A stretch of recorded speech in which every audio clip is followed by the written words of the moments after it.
Halo, salam SFD, semangat, fraternitas, Dina. Hari ini berjumpa lagi dengan Ibu Ika Febrina Bruginting dengan mata pelajaran PKK. Kita masih di seputaran wirausaha produk rekayasa sistem teknik.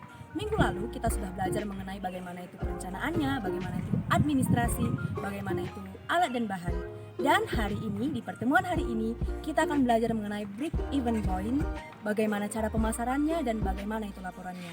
Untuk lebih lanjutnya, saksikan video berikut ini. Menghitung titik impas atau break-even point. Pengertian break-even point. Analisis BEP merupakan alat analisis untuk mengetahui batas nilai produksi atau volume produksi suatu usaha untuk mencapai nilai impas, yang artinya suatu usaha tersebut tidak mengalami keuntungan ataupun kerugian. Menghitung break-even point. Break-even point produksi dan BEP harga dapat dihitung dengan menggunakan rumus sebagai berikut. BEP produksi sama dengan total biaya per harga penjualan.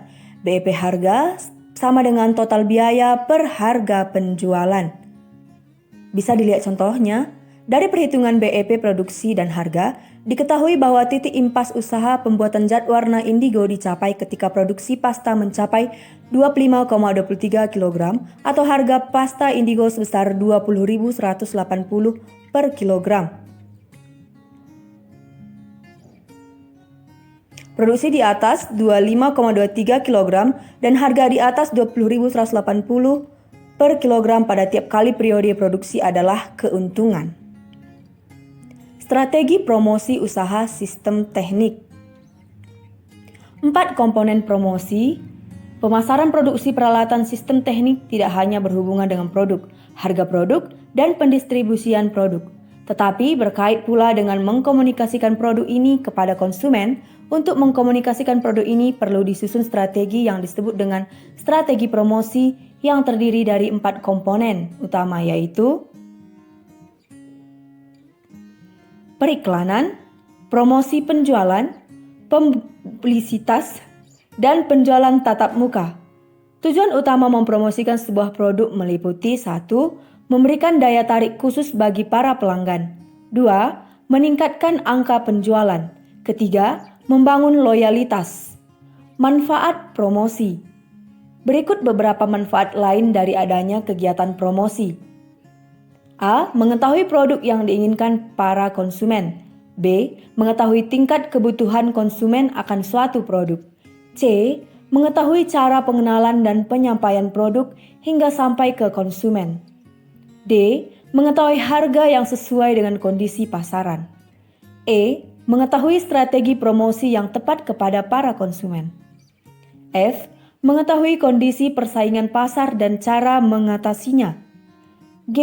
Menciptakan image sebuah produk dengan adanya promosi. Sasaran dilakukannya promosi. Salah satu hal yang harus diperhatikan sebelum melakukan promosi adalah menentukan sasaran promosi dengan tujuan agar promosi yang dilakukan sesuai dengan target pasar. Langkah dalam menentukan sasaran promosi diantaranya adalah 1. Tentukan target pasar. 2. Tentukan tujuan promosi. 3. Buat isi pesan yang menarik. 4. Pilih sarana promosi. 5. Buat anggaran promosi. Laporan kegiatan pembuatan produk sistem teknik.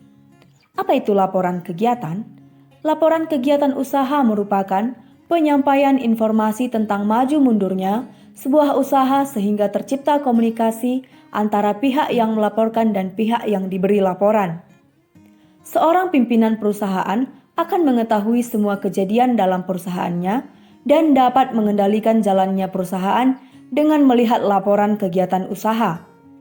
Laporan harus memenuhi syarat-syarat diantaranya relevan, dapat dimengerti, dapat diuji, netral, tepat waktu, daya banding, dan lengkap.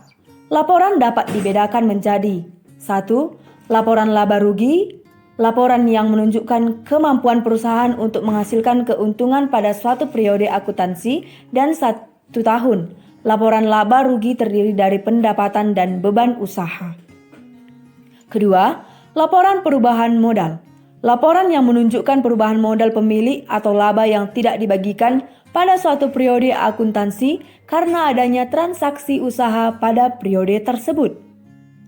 Ketiga, neraca, daftar yang memperlihatkan posisi sumber daya perusahaan serta informasi tentang asal sumber daya tersebut. Keempat, laporan arus kas atau cash flow, laporan yang menunjukkan aliran uang yang diterima dan digunakan perusahaan dalam periode akuntansi beserta sumbernya.